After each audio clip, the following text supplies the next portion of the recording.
Morning, everybody. First off, just wanted to thank everybody for joining. I know that at the moment it's a completely unprecedented time. I know we're 4 weeks in to this new way of working, but I recognise that it affects everybody in many different ways, be that people that have caring responsibilities, people maybe that have been affected directly by the illness, people who are running companies and have had to make massive changes to how they run their companies and are still doing so, and those people that are working from home. So a big thank you to everybody for continuing to engage with us through the cluster. What we are trying to do as best as we possibly can is to keep the community alive, and keep the community alive in the sense of delivering as much possible value that we can for members whilst we're not able to operate in the way that we were able to before. So it's really important for us that we are delivering things for you that are adding value, because I know how precious time is right now. So with that in mind, please feel free to feedback to us, feedback to Hazel, to anybody else in terms of what you want from us. I recognise it's almost a changing scenario day by day in terms of what people need. In respect to today, we've tried to ensure that you get a bit of everything almost. So what we've got is we have a PPP presentation, and I'm about to introduce you folks to Richard McGuire, who's the head of supply chain for lot 1 of the PPP at the Sellafield site. We've then got a COVID-19 site closure or not presentation from David Latham of HKA. So very much a sort of a self-help piece for all of us.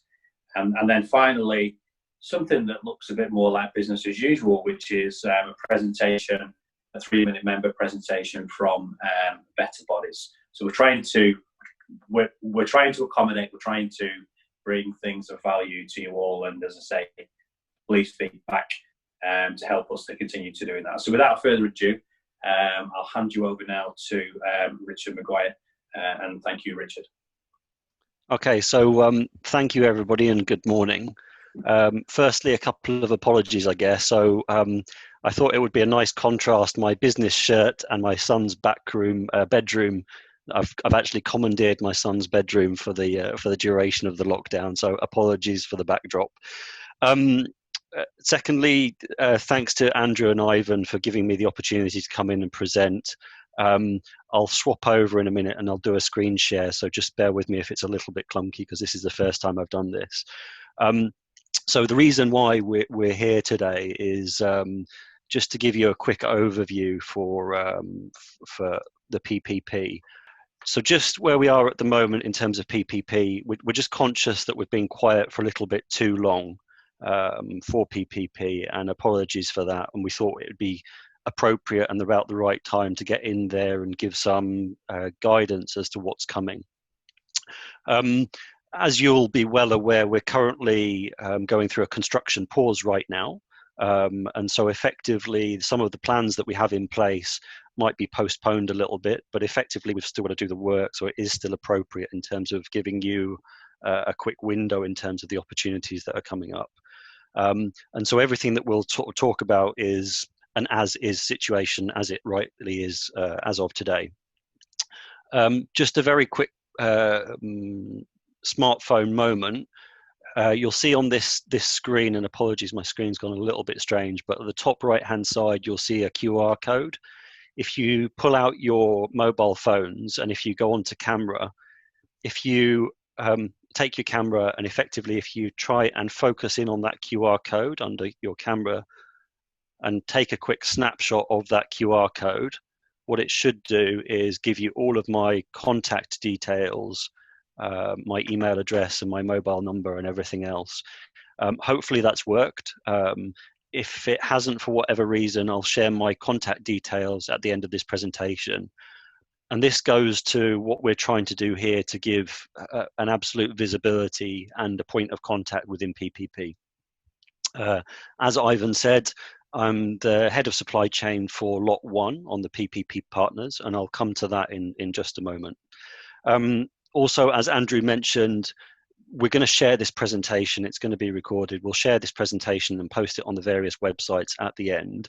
And there will be an opportunity for Q&A towards the back end. So feel free to respond through the chats. Apologies, I hope that swapped the slide.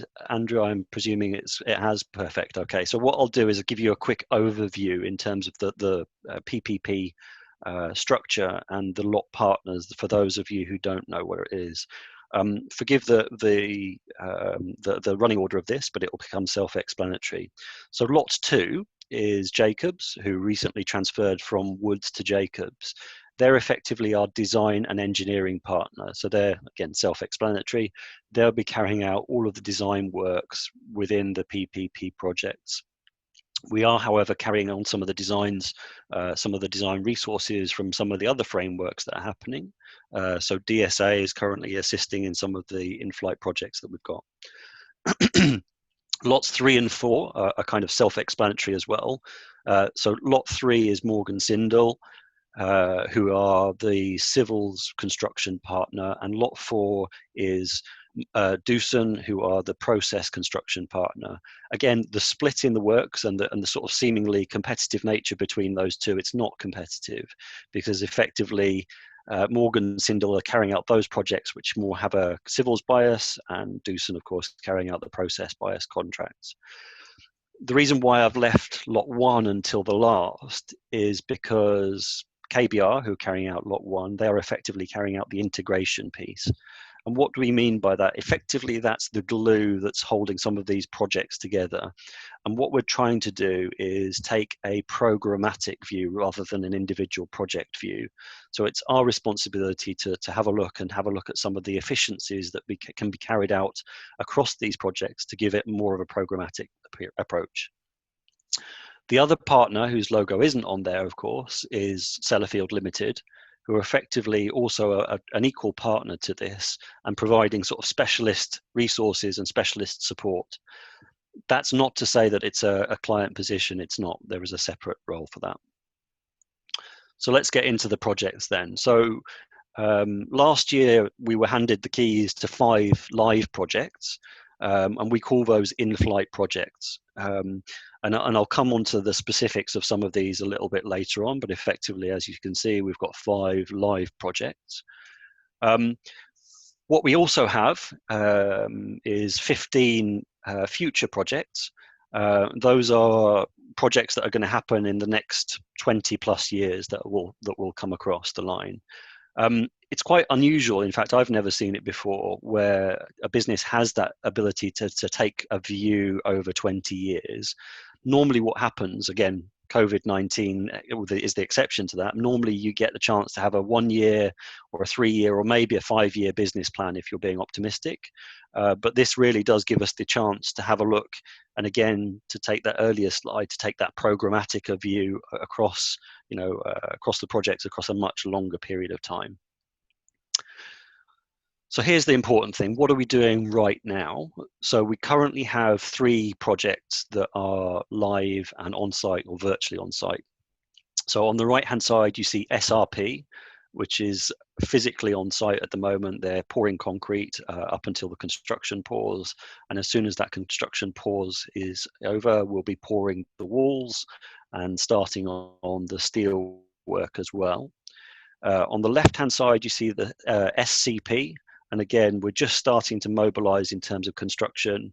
Just before the lockdown, we placed the order for valves and for tower cranes and for the accommodation units on the site.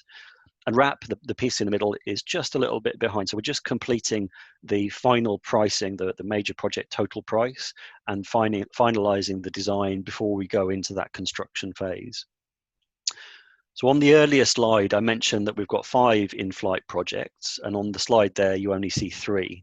So where are the other 2? So the other 2 are LSS and BEPS2, and effectively they are just a little bit behind these other 3, and they're progressing the design at the moment. So what does this all mean from a supply chain perspective? So at a very sort of aspirational, really high level, these are our goals. So again, as you'd expect it to see, it's fairly generic, and it's around ethically sourcing, working together, delivering predictable outcomes. And that's all well and good, but what are we really after? So the bit that we would like to focus on is 4 key aspects effectively. And what do we mean by those? So readiness is a hopefully fairly self-explanatory one. It's knowing when the tenders will come out and what is going to be expected of the supply chain when those tenders happen. So the last thing that we want to do is to launch a tender with no notice and suddenly to ask you to turn around a price in a very short period of time. So we need to avoid that going forward. Collaboration, again, fairly self-explanatory, but the important piece here, as far as PPP is concerned, is that this is not business as usual. We're looking to develop some incentivized frameworks to deliver the projects, and I'll come back onto that in a little while. Visibility, hopefully, is relatively self-explanatory as well. So in terms of the process, those tenders, the points of contact, it should all be very visible to you as a supply chain member to be able to understand what's coming up and how you get involved. And so going back to the very first slide, that's why I've put my own point of contact there. And if you want to get in touch, please feel free. And I'll also share some other points of contact a little bit later on in the slides. I've left the last piece until last purposefully, so support. So you'll see some of the workload that we've got coming forward. And we genuinely understand that we need support to deliver what we need to deliver. And it's a reciprocal arrangement as well. So we have a big ask in terms of the workload and what needs to be delivered. But we're also sharing some of that ask and sharing some of that support by also supporting SMEs and the local supply chain. And what do I mean by that? So we're actually doing some preferencing for SMEs to give them a bit of a step up, to give them a boost. And again, we're very keen on local businesses, supporting local business and giving that that visibility to local businesses to come in and participate in the PPP schedule of work. And obviously, it's not done purely for altruistic reasons. The reason why is that as SMEs and as local businesses, you're far more agile. You're very quick to respond. You're locally based, so you have those resources locally. And quite often with SMEs, we find that they can bring product to market a lot quicker, which will ultimately benefit the PPP program. So where are we at the moment? So a little bit out of date, perhaps, this slide, but effectively we've gone from the bottom left to the top right. The very first piece was about identifying the workload, identifying this tendering portal that I'll come to shortly, and then to really get out into the market, to really engage with the market, to understand what opportunities there are coming up. And so this next slide is the real biggie. This is figuratively and literally the mountain that we have to climb. I don't know how well you can see the detail on this slide, and apologies if you can't, but effectively that blue line that you've got going up from the bottom left to the top right, that's the cumulative spend. And that ties in with the 6.9 billion figure that you saw earlier. But this is the more important piece. So the stacked lines that you've got on there show expenditure over a period of time for those projects. And you can see that the period from 2024 to 2030 is a busy time. Actually, we need to redefine what we call busy. So we'll be turning over about £600 million worth of expenditure at its peak. And so that period of time is hugely, hugely busy in terms of what we need to get from our supply chain. And it's not just about turnover and figures and spend, it's also about people. And this is a really important one for me, because this shows us the level of resources that we're going to require to actually deliver these projects. And you can see again that peak corresponds from 2025 through till about 2033, which is just a little bit longer than the workload. But it's really interesting for me because it also shows the level of resources that we need to get onto the site. And again, you've got a mixture of white collar and blue collar there, and again, a fairly heavy workload. Going back, this is the important thing, because you actually start to have to ask yourself, how are we going to get them onto the site each day? So that's potentially 2,750 people, addition to what's going on there at the moment. How do we get those people onto the site each day and off for the site? Also importantly, for the local economy specifically, is where are all these people going to stay? Where are they going to live? And of course, what are they going to do when they get to site? Where are they going to sit? What office are they going to sit in? Where are they going to have their lunch? And who's going to provide that lunch? So all of these indirect type spends we need to also consider. So it's not just the construction spend, it's also all of the indirects and all of the sort of infrastructure spend that we need to put together to put those in place. And as well, obviously, where are we going to get those people from? That's a huge ask over a period of time. So breaking that down in terms of the key spends, again, I'll answer questions at the end, but effectively what we've done is looked across all of those projects and aggregated that spend. And what you see on here is basically the top spends that we've got across the project. There are smaller ones, but again, it's fairly significant expenditure. Now, the next piece as well is very important when you think about it, because if you only buy a tender from one project to a next, you lose that opportunity to aggregate some of that spend and leverage across multiple projects and multiple years of spend. And so our approach on PPP is to take, again, going back to the earlier slide, to take a programmatic view on that spend. And so what we're trying to do is trying to identify those top areas of spend and really come up with some frameworks to set against it. And what we've done is we've identified some of the top frameworks that we think and tried to put a rollout program against it. You'll notice some of those dates are a little bit skewed at the moment, but more or less we're progressing with those tenders right now. And so what we've done here is, as I said earlier, we've taken the top, and what I'm showing you, well, what I'm about to show you is the top 6 spends for the top 6 categories. And we've really taken each one of those strings out and understanding what is the total turnover of that particular trade category, and how long will we have to, or how long and what sort of frameworks do we need to put in place? Is it one company? Is it multiple companies that will service that requirement? And so, again, picking the first one, which is the biggest spend, mechanical process equipment. It's quite a broad church, but it covers all of the kit that we're going to be requiring across those projects. So if you look at the bottom, we have, over the next 20 years, £941 million worth of mechanical equipment to put into Sellafield on the PPP project. And again, to put that into perspective, that's turning over £101 million per year in 2028, which is when the peak spend is going to happen. That's huge. So is that going to be one company? Probably not. It's likely to be multiple packages because of the nature of this.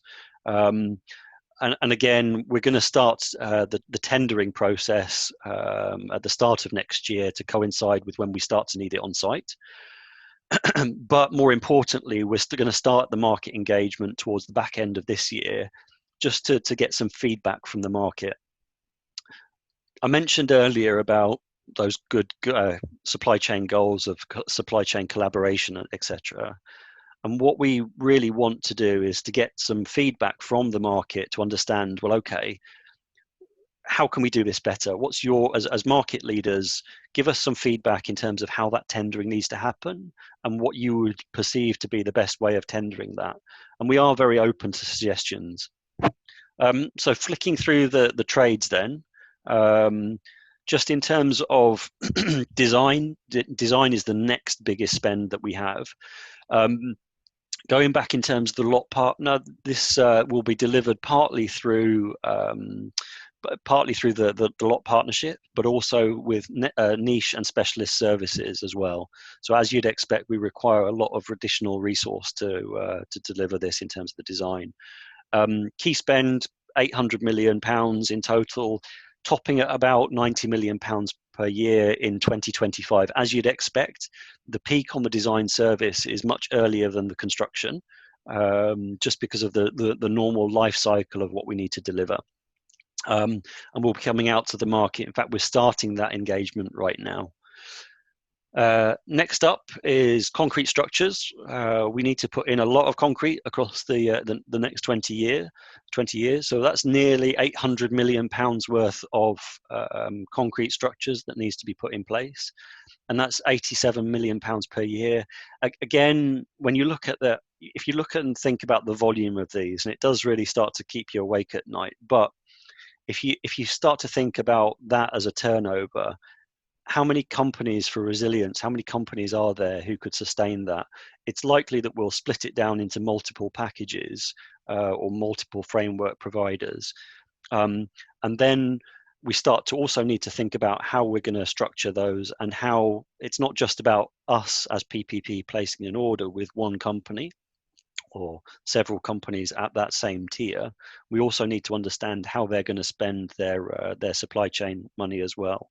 And so we're very interested to make sure that those kind of contracts and the contract terms are spread right the way through the supply chain, right down to the smaller sort of 5th, 6th, 7th tiers as they go down.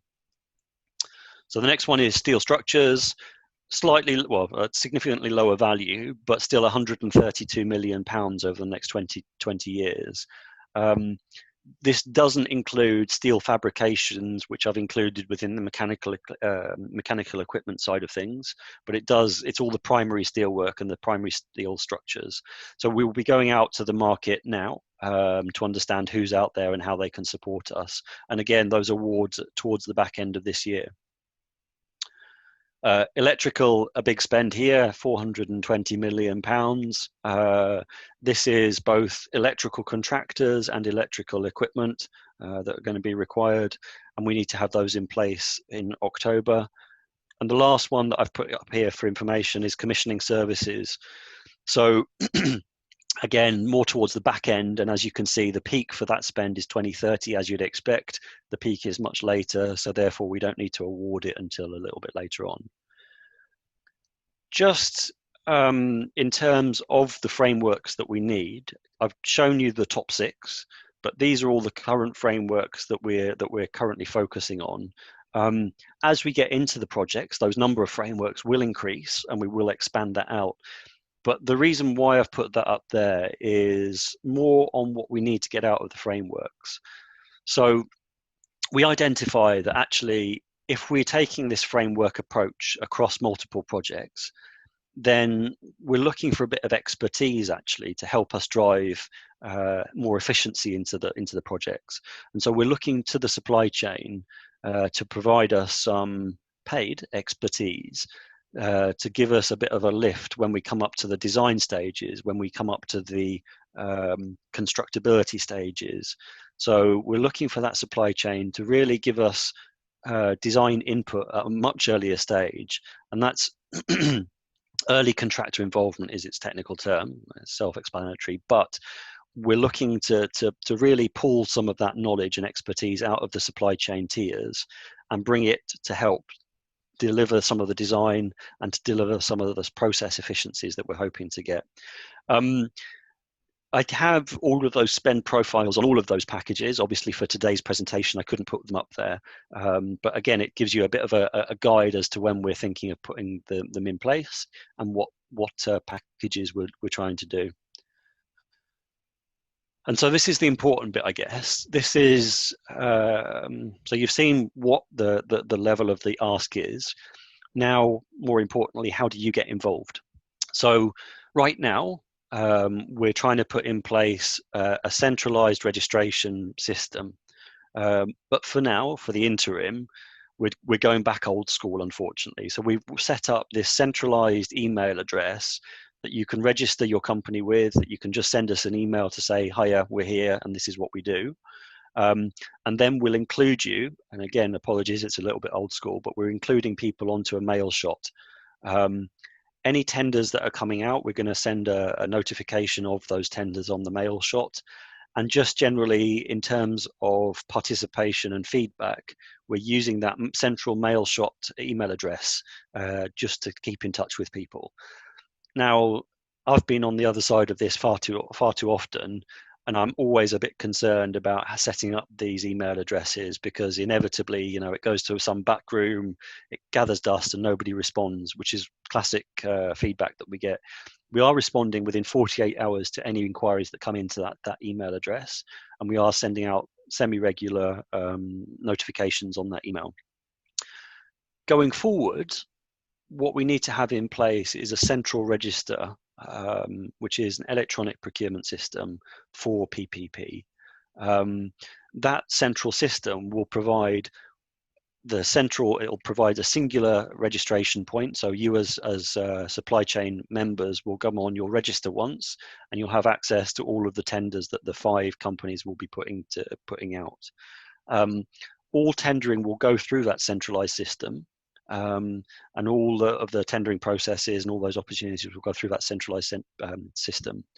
I am, of course, aware that Sellafield does have the CTM process in place, and that's one of the potential solutions that we have, albeit that we wanted something that's truly interactive and that we can use as a collaboration tool, and not just as a tendering or notifications piece. So we are looking forward to participating with you. Please do send us an email, follow up with this presentation. If there's a specific area that you want to ask about, please feel free, but do register onto that email, and then you'll be captured in any correspondence going forward. So the QR code, again, it's the same idea. It'll give you the email address, but also feel free to contact me post this as well. So unfortunately, I lost the stopwatch, but I think I've probably about 25 minutes in. I have 5 minutes for any Q&A, or Andrew, do you want to call those at the end, or how should we do this? We've got one question just at the moment, Richard. So let's go into that. And it was Ian Ray who has asked that question. So let me unmute Ian, and you're live, Ian. You can ask that question directly to Richard. Hi, Ian. Good morning, Richard. Thanks for that. That was really useful. I work for Northwest Projects. Our forte is engineering design. There was a slide on design services, and it said, I think it used the words award ongoing. Could you give me a few more details with regards to how the design services work is going to be let and some timescales? Sure. So right now we've got we've got the lot partner delivering some of those design services, plus we're drawing down from resources under the DSA framework. We will need to augment those resources. As you see, there's a massive design peak coming forward. So we will be going out for generalist design support or design resource augmentation, just to help us manage that peak. So that's a generalist requirement. Plus, as well, we'll be coming out for distinct niche packages for specialist professional services that we'll put together in the next, again, subject to the remobilisation, but the next 3 to 4 months, basically, we'll be coming out on that. Okay, thank you very much. Thank you for that one, Richard. And let's just go to Anthony Morris, who has also posted something. So I've just unmuted you, Anthony. You can ask that question directly to Richard. Perfect, thank you. Yeah, I was just interested, when we've previously seen presentations from PPP and in relation to trade packs, as it's been called previously, it's always brought up specific inquiries for kind of shield doors, PA doors, cranes, tanks and vessels, which companies already have 10-year frameworks for under category management. Now, it wasn't mentioned in your presentation then, so is that indicating that these existing contracts will be utilised? Yeah, at the moment we are utilising those, and so Sellafield have their category management functions, and within that category management they've separately identified, I think it's about 8 or 10 category management areas, and quite rightly you picked up there tanks and vessels, cranes. There's various other ones that are there. Wherever possible, we are utilising those. So you won't have seen those spends in the frameworks that we're looking to set up. Yeah, brilliant. Okay, thank you, Anthony. I'll just mute you again. Heidi Clements has asked a question. So there you go, Heidi. You can ask that question directly to Richard. Hi, Heidi. Hi, can you hear me? Because I'm really struggling with the sound at the moment, so I'm picking Yeah, up we can pieces. hear you. Oh, that's brilliant.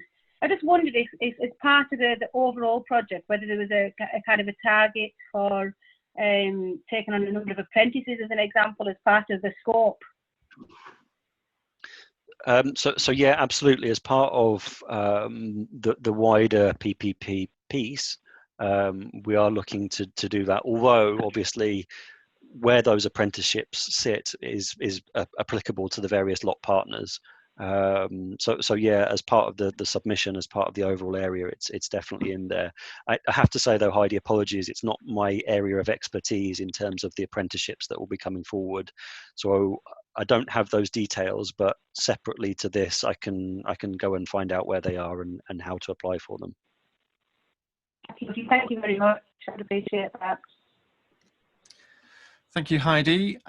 So we've just got one more question, I think, for now, which is from Dick Monaghan. So assuming that we haven't been changing names like we did last time, I've unmuted you, Dick. There you go. You can ask that question. Morning, Richard. Thank you. Actually, it was asked already by a previous participant. I was going to ask about the ongoing element of design services, but I also have a follow-up question because you answered that. The frameworks that you mentioned, which partner is leading on these long-term frameworks or is likely to lead on these long-term frameworks? So in terms of the delivery of those frameworks, they're being done centrally. Because again, if you think about it, we need to sort of aggregate the spend from the projects and take that programmatic view. So under my team, they're being delivered. The actual application of them once they're in place. So we're delivering those frameworks centrally, and then they will be utilised vertically within those projects themselves. So they'll answer the question. They'll be let by KBR. Is that correct? It's likely that so again, just in terms of the structure, so it's likely that you will have an umbrella agreement, a framework agreement that will sit above the contracts, and then you'll draw down and you'll have individual contracts that deliver the actual work themselves. So it's a bit like it's a bit like a work package. So you'll have the commitment at the umbrella level, and then the individual packages that sit below that. Is that clear? Not specifically. I'm asking that you've got a multiple number of frameworks, and you're going to come to market and engage the market to deliver the frameworks. You've got 4 lot partners, 5 plus Sellafield. Presumably, one of the partners will be responsible for going to market for the frameworks, or will you be splitting them up amongst the partners? I'm with you. So yeah, apologies. So lot 1 will be going out for that tender, for that framework tender. And then if you think about it, so let's pick concrete services for argument's sake. It's possible then that as the projects come up, you might have a Morgan Sindall project that's delivering concrete, or you might have a Doosan's contract that's delivering concrete. And so the individual purchase order or work order will sit with Doosan or sit with Morgan Sindall, but the commitment, the overall framework will sit at a PPP higher level. Okay, thank you. And it will be tendered by PPP services. Yeah. Okay, thank you, Dick, and thank you for answering that question. We've got one more question before we move on, which is from Brian Ormson, which I've unmuted you, Brian. Away you go. Right. Good morning, everyone. Hey, morning, Brian. Richard. Just a quick question, really, because obviously from my company or our company point of view, we do painting and coatings to concrete and steel. The question was, would the tenders come for that package direct from PPP, or will that come from the Morgan Sindalls and the steel contractors? Yeah, so similar question. So the painting, excuse me, the painting and insulation and paint and coatings, whether that's fire coating or coatings in general, the requirements are done differently actually between Morgan Sindall and Doosan as the construction partners. But nevertheless, we're trying to aggregate the spend. So to answer your question specifically, yes, we as the central sort of PPP services will be doing a framework for those. we're just trying to identify the separate split, to be honest, at the moment, because sometimes it's packaged with the scaffolding and sometimes it's not. It's done on its own. So we're just trying to figure out whereabouts it sits, but it's likely it will come out as a separate package. Yeah, it's because we have obviously a factory facility that does steelwork, coats steelwork, and then that will be brought to Sellafield, and then there's the touch up. It was just getting our heads around how that's going to be done. Yeah. So again, exactly how it's packaged, it's just whether or not we include it as within one of the other packages or tender it separately. As I say, I'm leaning towards tendering it separately at the moment, just so that we've got control over the specification and consistency of the output, basically. Okay. Thank you. Great, thank you. Well, I think that's everything, Richard, for the time being. Unfortunately, we need to move on to our next speaker. So thank you very much. If there are any other questions, then please do feel free to put them in the chat. And if there is a little bit of run over time at the end, then we can maybe come back to those. So we will move on from here. And I will introduce David Latham, who is going to be talking about whether sites should be closed or not under the current COVID-19 outbreak. So David, I will come to you. I've unmuted you and you will be able to share your slides as and when you're ready. Thank you, Andrew. Right, I'm going to be talking about 3.5 weeks ago. Obviously, the whole of the economy and particularly construction was rocked when we went into lockdown. There was certain contractors were closing the sites, certain keeping them open, certain employers saying that they were going to close their sites. We have now got legislation in the Coronavirus Act of 2020, which this talks about the ways in which the government can act in relation to the virus.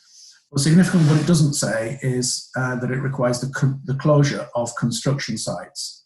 I mean, there's quite a number of us, well, probably all of us, who are sat working from home in spare rooms, bedrooms, living rooms, wherever. But construction sites weren't required to close. We all know that we've all been told about social distancing and we've all got to maintain our 2 meters distance. And therefore there was a lot of discussion at the time about how that could work on a construction site. So the way the government has approached it is it's taken on board the site operating procedures that were published by the Construction Leadership Council. And so rather than create their own, they've taken on board what those recommendations, and they said that those should all be implemented. That is how construction should actually be working. This guidance is intended to introduce consistent measures on sites of all sizes in line with the government's recommendations on social distancing. But health and safety requirements mustn't be compromised. And if it can't be undertaken safely, then it should be considered whether it takes place at all. The advice has been really under 5 main areas. And my presentation today isn't to actually go into the huge detail about what these recommendations are, but to talk about the commercial and contractual considerations taken on board these recommendations. But just as an outline, 5 areas really are in relation to travelling to site, welfare on site, working on site, logistics, and meetings and briefings. So for an example, in relation to travelling to site, they've kind of said that where possible, everyone should travel separately in their own vehicle. If you can't travel separately, then obviously the limited number of people should be travelling together. It should be the same people who travel each day. You should face away from each other, not towards each other. You should keep the windows open. So it goes into quite a lot of detail on each of these areas. And these recommendations are in constant review. Now, excuse this table, you probably can't read it. It's just something that I put up this morning just to show that this is open to review all the time. This was the Version 3 of the site operating procedures were issued yesterday, but I've only seen them published this morning. So I hastily kind of threw this together this morning. Version 2, interestingly, was issued on the 2nd of April, and that included the requirement that that social distancing of 2 meters must be adhered to. But that was withdrawn very quickly on the same day on the basis that it was just unworkable and no sites would be able to remain open. So we've jumped really onto version 3, which brings in further recommendations on guidance on where the 2 meter social distancing can't be operated or can't always be operated. So how do we deal with this? A number of contractors jumped in quick and decided to close their sites following lockdown. A number of others have stayed open. So there's a mixed bag out there of sites staying open and sites closing. Both of these create contractual risk for contractors. A point of note is that the occurrence of COVID-19, which wasn't expected by anybody, it's not that it couldn't be put down as anybody's fault, but this doesn't override or suspend any obligations under the contract. It doesn't suspend health and safety obligations. It doesn't suspend any of the other obligations under the contract. Therefore, the effect of COVID-19 has to be managed in accordance with the terms of your contract. So the government has since come out and clearly said that construction sites in England should stay open. Interestingly, there was different advice given in Scotland, where they said that construction sites should close, other than essential works, and that includes kind of infrastructure projects. So if a contractor chooses to close a site rather than implement site operating procedures, then it may face claims from the employer or its supply chain because it's not closed the site because of COVID-19, it's closed the site because of its own choice. It may close the site because to implement the site operating procedures will be hugely expensive and would also cause delay to completion. So rather than incur those costs and those effects, some contractors may have decided that they'll just close the site and come back again when things are a little bit easier. So keeping sites open, site operating procedures need to be introduced. You need to adhere to them. They're not an option, they're a necessity. This might involve reduced programming, reducing the number of men on site, reducing the trades, altering the way in which they interact on site. You may need to introduce a one-way system in travelling around the site.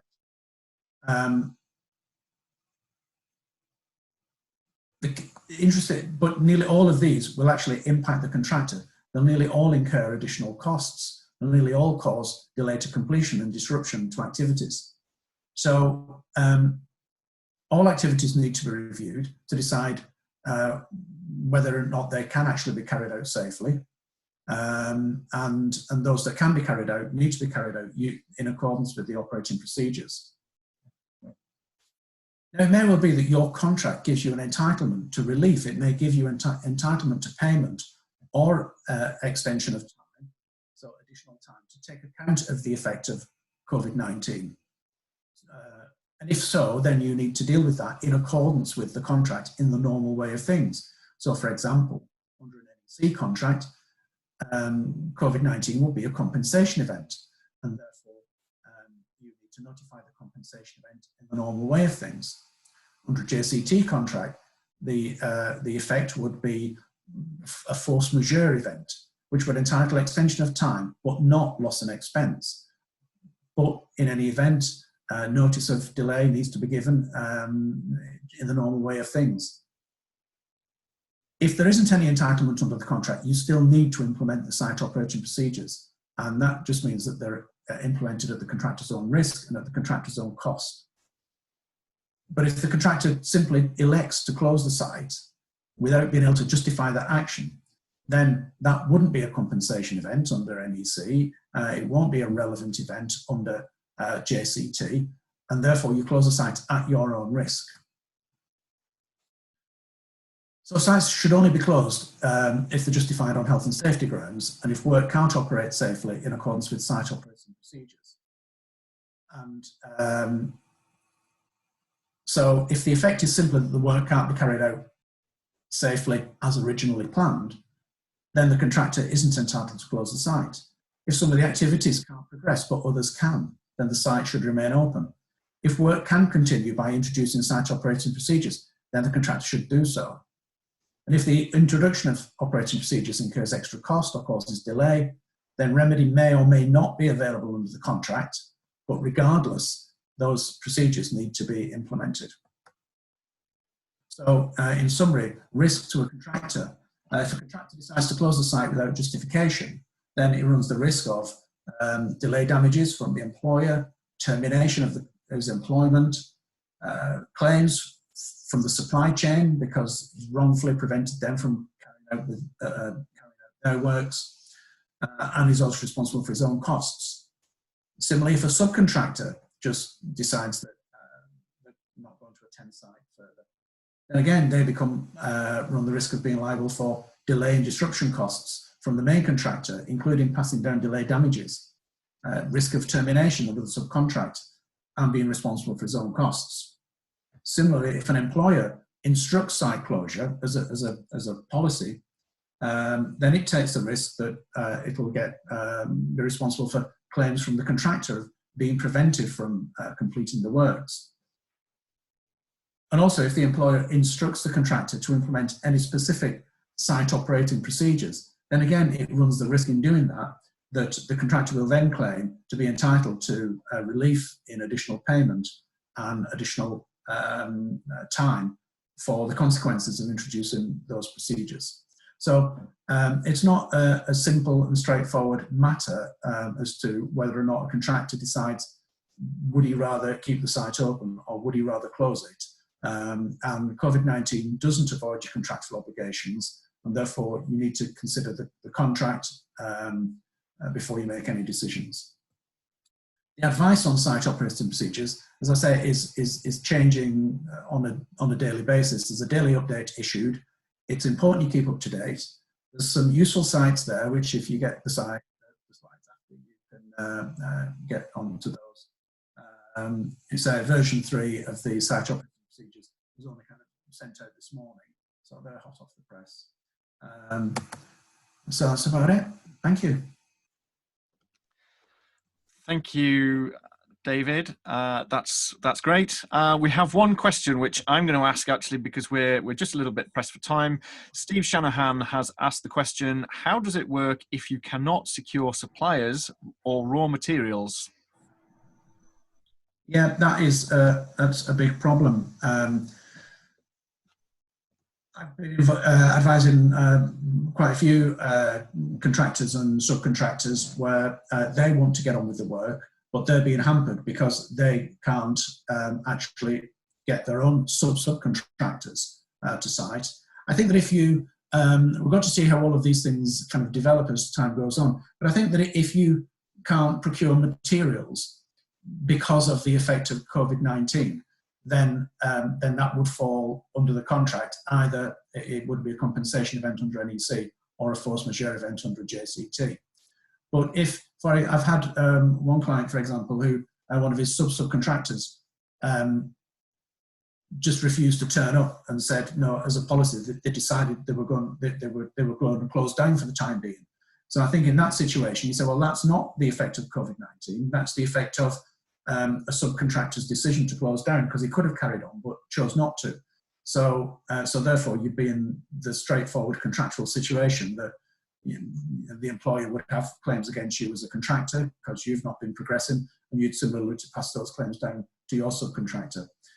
So I think that when we all kind of start to emerge from this and the immediate issues have all been resolved, I do see that it's highly likely that there will be quite a lot of disputes within construction related to was it a COVID-19 effect or was it not? All right, thank you, David. And Steve is keen just to point out that, I don't know the name of your company, sorry, Steve, but he's saying that it's still open for business in our laboratories and for site work, strictly in accordance with government procedures. So thank you both for that. David, I've stopped your screen sharing at Vinci Technology Centre UK. Thank you, Steve.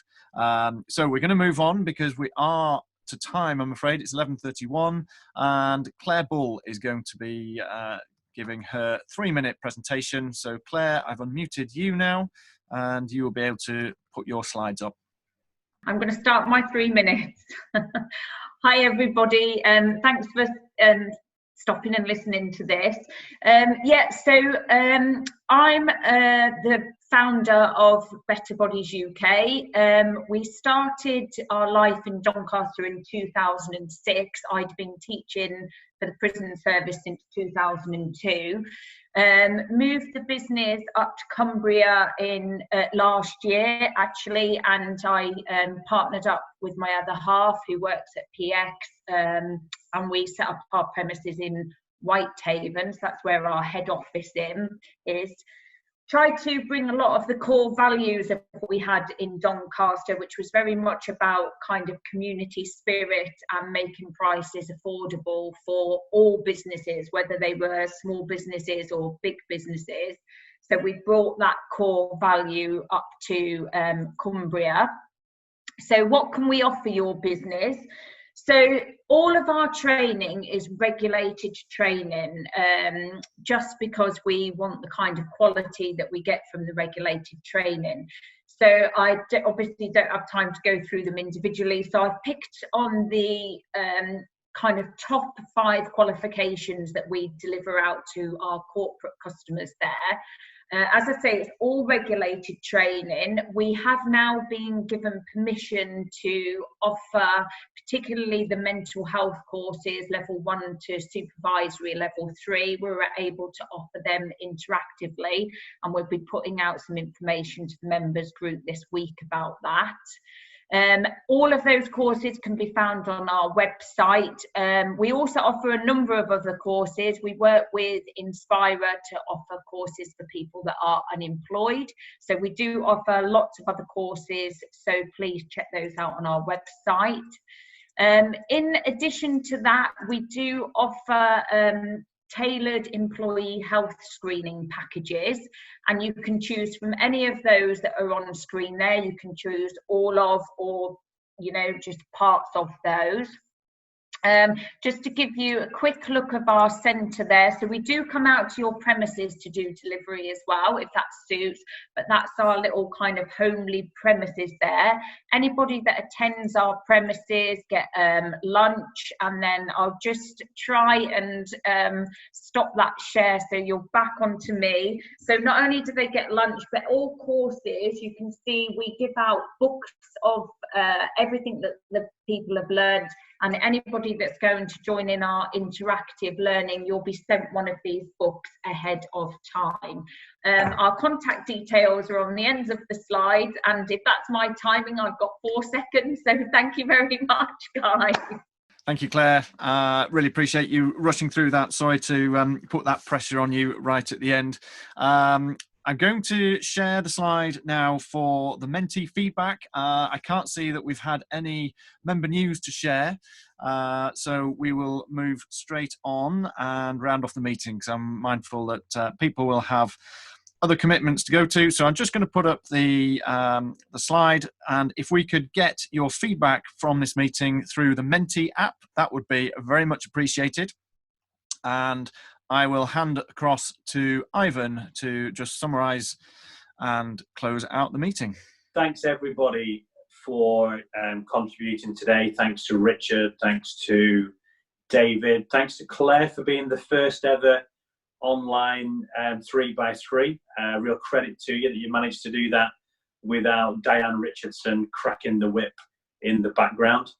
I just wanted to reiterate people that this sounds corny, but it's genuine. This is your cluster, and right now I would imagine most people need that community more than ever before. So please feel free to engage with Hazel, engage with our questionnaires, Speak to any of the board members. I think some of our contact details have been shared online. If anybody needs to talk, just for a chat might be, you know, sometimes I think a chat's good, just if you're going through different things or if you want to have an input into our activities moving forward. So once again, a big thank you from me. Thanks to Andrew, our Lieutenant Uhura, for any of you Star Trek geeks out there. Andrew kind of is really helping to steer the show. And as ever, thanks to Hazel for making these things happen. So on that note, I'll bid you farewell and see you next time. Thank you. Thank you, Ivan. Thank you, everybody else, for your contributions. Just a couple of quick final points. We do have two BECBC Care and Share sessions, which are happening on Friday afternoon. These are much smaller groups, much more intimate conversations. They tend not to be recorded, so you can just share any issues and hopefully come to working solutions within the group. Details of those events will be on the website. One of those is about furloughed staff, and the other is about our role as directors. So those are on Friday. There are plenty of other online sessions which are planned over the coming weeks. Keep an eye out for the details on the website, and of course Hazel's emails which come through will also detail those timings of those sessions. So that's it for today. I hope you found it useful. Again, if you can just quickly put any feedback on the Menti feedback app, that would be hugely appreciated. It's good to get that feedback, and hopefully we can refine these sessions based on that. We're mindful that there might have been some problems with Zoom. Zoom has obviously been going through huge growth and equally trying to keep up with security changes too. So if you do find that Zoom has been problematic in joining or taking part in the session, then again, that's feedback that we would welcome. Obviously, we're early days into this situation. We don't know how long it's going to continue. So we want to make sure that we're using a platform that is working as best as it can for everybody. So that's it from me. I think that's probably it from everybody else. Thank you very much again. Enjoy the rest of your week. Take care, stay safe, and we'll see you at the next event.